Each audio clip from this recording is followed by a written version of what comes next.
తిరుపతి జిల్లా రైల్వే కోడూరు పట్టణంలోని తహసీల్దార్ కార్యాలయం పైన బొప్పాయి రైతుల అధికారులు సమావేశం నిర్వహించారు. ప్రాంతంలో బొప్పాయి పండిస్తున్న రైతులకు ఎట్టకేలకు ఊరట లభించింది. బొప్పాయి పంట కొనుగోలులో దళారుల దోపిడీకి అడ్డుకట్ట వేస్తూ అధికారులు కీలక నిర్ణయం తీసుకున్నారు. మార్కెట్లో బొప్పాయి కిలో కనీస మద్దతు ధరను 18గా ఖరారు చేశారు. ఈ మేరకు రైల్వే కోడూరులో జాయింట్ కలెక్టర్ గోవిందరావు నేతృత్వంలో ప్రత్యేక సమావేశం నిర్వహించారు. సమావేశంలో స్థానిక శాసనసభ్యులు అరవ శ్రీధర్, కూటమి నాయకులు, రైతులు మరియు వ్యాపారులు, దళారులు పాల్గొన్నారు. ఈ కార్యక్రమంలో టీడీపీ యువ నాయకులు ముక్కా సాయి వికాస్ రెడ్డి, తహసీల్దార్ అమర్నాథ్, జిల్లా అధికారులు, మండల స్థాయి అధికారులు, రైతులు పాల్గొన్నారు.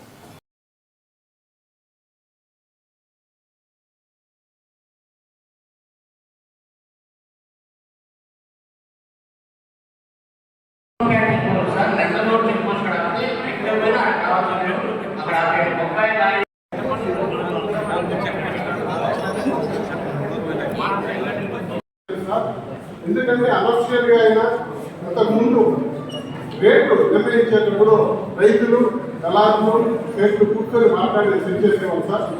అది అనుకూలంగానే జరుగుతూ ఉంటుంది. అలాంటిది గత సంవత్సరం ఏ రైతుకు సంబంధం లేకుండా రోజుకు డే బై డే తగ్గించేటప్పుడు రైతులందరూ ధర్నా చేస్తే మన గౌరవ ఎమ్మెల్యే గారు, ఆరోగ్య ఇన్ఛార్జి గారు, జిల్లా కలెక్టర్ గారు అందరూ కూడా రైతుల పక్షాన నిలబడి న్యాయం చేయాలని ప్రయత్నం చేస్తున్నారు. కానీ న్యాయం అనేది జరగలేదు సార్. ఎందుకంటే అధికారులు మాత్రమే రైతుల్లో గత సంవత్సరం సాయంత్రం వరకు 8 గంటలకు నిషేధించారు 14 రూపాయలు. అది ఎవరు చేస్తున్నారు, ఎందుకు చేస్తున్నారు? రైతులందరూ 8 గంటలకు దళారుల ద్వారా మాకు చేసుకోవడం తెలియదు. మాకు తెలిసిన దళారు దీంట్లో వాళ్ళే నాకు పోసి ఇంత రేట్ అంటే అంత రేటు పొలాలు దొరుకుతా ఉన్నది. దాన్ని అరికట్టాలి. నేను కౌలుకి 12 ఎకరాలు చేస్తాను సార్. సంవత్సరానికి 3 లక్షలు నేను పెట్టుబడి 3 లక్షలు గుర్తే కడుతున్నాను సార్. నేను కౌలుకి నాకు ఈ సంవత్సరం 12 లక్షలు పెట్టుబడి అయింది. మైనే వద్దులే సార్, 12 లక్షలు పెట్టుబడి అయింది సార్. నేను ఇంతవరకు ఒక్క కట్టింగ్ పోయిలా, నాకు ఒక్క కట్టింగ్ కాయలు పోయిలా. 12 రూపాయలు ఇప్పుడు 14 రూపాయలు అన్నారు. వారం నుంచి ఇప్పటికి 10 రూపాయలు తగ్గించినారు సార్. కోడూరులో రైతులు అంటే నవ్వులు పాలైపోయింది, దళారులు, వ్యాపారస్తులు సామ్రాజ్యం అయిపోయింది సార్. కోడూరులో ఒక్క సంవత్సరం కాదు, వద్దులేండి నాకు వద్దు, ఒక్క సంవత్సరం కాదు సార్, ప్రతి సంవత్సరం ఇదే. వాళ్ళు మాత్రం 10 అంతస్తుల బిల్డింగ్లు కడతారు, మేము మాత్రం గుండీలు లేకుండా ఉన్నాం చెప్పులకి.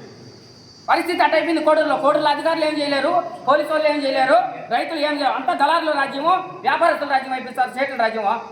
ఇదొక అంటే పోయిన సంవత్సరం కలెక్టర్ వచ్చి 9 రూపాయలు చేస్తే కలెక్టర్ 3 రోజుల తర్వాత 5 రూపాయలకు వస్తామన్నారు. అంటే లెక్కలేని తరం, అడిగేవాళ్ళు లేడు, చేసేవాళ్ళు లేడు.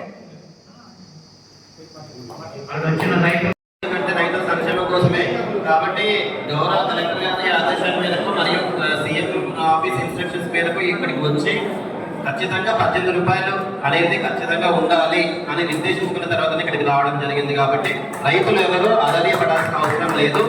ఒకటే ఏంటంటే మా రిక్వెస్ట్ హార్టికల్చర్ డిపార్ట్మెంట్ నుంచి తొందరపడి అభద్రతా భావంతో రైతులు ముందుకెళ్ళి ఒక 2-3 లారీలు పెట్టినా కూడా కోసే పరిస్థితి తీసుకురావద్దండి.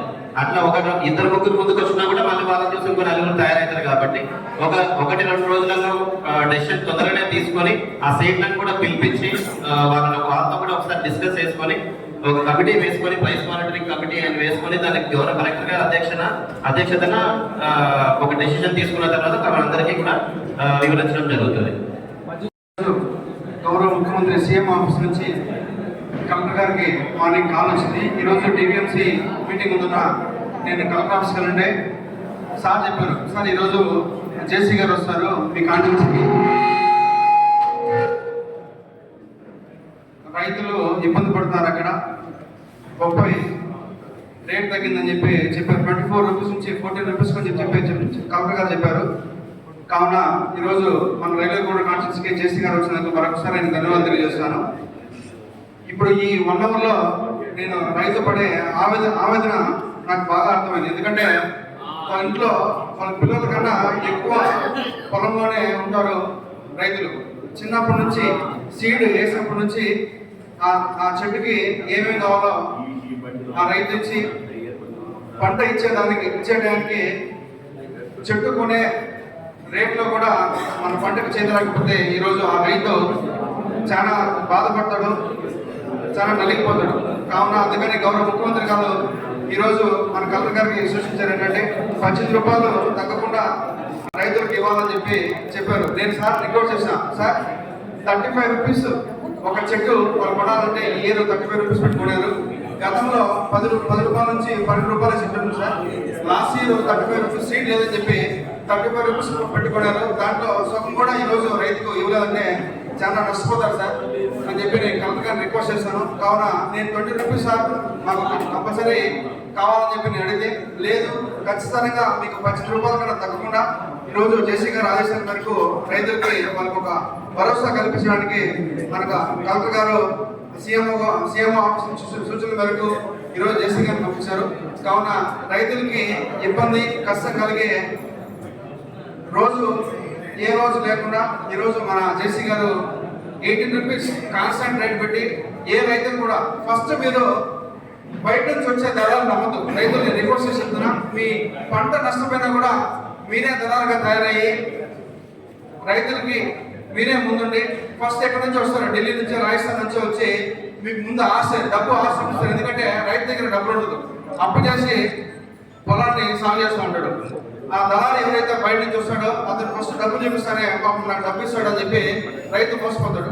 అట్లా మోసపోకుండా కంపల్సరీగా మీకు డబ్బులు ఫుల్ పేమెంట్ ఎవరైతే ఇస్తారో డబ్బులు మీకు గిట్టుబడి రేట్ ఎవరైతే వస్తారో వాళ్ళ దగ్గరే మీరు పంట అమ్మి డబ్బులు తీసుకోవాలని చెప్పి నేను మరొకసారి రైతుల్ని రిక్వెస్ట్ చేస్తున్నా. తప్పకుండా ఈ రోజు నుంచి మీరు చెప్పారు 10 బండ్ల మీద ఇట్లా బాలిపల్లి చెక్ పోస్ట్ కావచ్చు, నందలూరు చెక్ పోస్ట్ కావచ్చు. నందలూరు చెక్ పోస్ట్ ఫోన్ చేసి నేను రైల్వే కోర్టు నుంచి 30 లారీలు వస్తున్నాయి, మీరు కంపల్సరీ ఆపాలని చెప్పి నేను ఎవరైతే చెక్ పోస్ట్ హెడ్ ఉన్నారో అతనికి చెప్పాను, కంపల్సరీ ఆపుతామని చెప్పారు. మీరు బాగుంటుందని చెప్పి నమ్మే ఈరోజు ఎన్డీఏ గవర్నమెంట్కు ఈరోజు భరోసా ఇవ్వడానికి మన జాయింట్ కలెక్టర్ గారు వచ్చారు. వాళ్ళ సూచన మేరకు మీకు ఏ రోజు కూడా 18 రూపీస్ తక్కువనే మీకు డబ్బులు ఇచ్చే మార్గం ఈరోజు మనం చెప్తారు. ఈరోజు ఇచ్చేసిన ప్రతి ఒక్క రైతు సోదరులకి మరొకసారి పేరు పైన శిరస్సు నుంచి నమస్కారాలు తెలియజేస్తున్నాను. అర్థమైంది.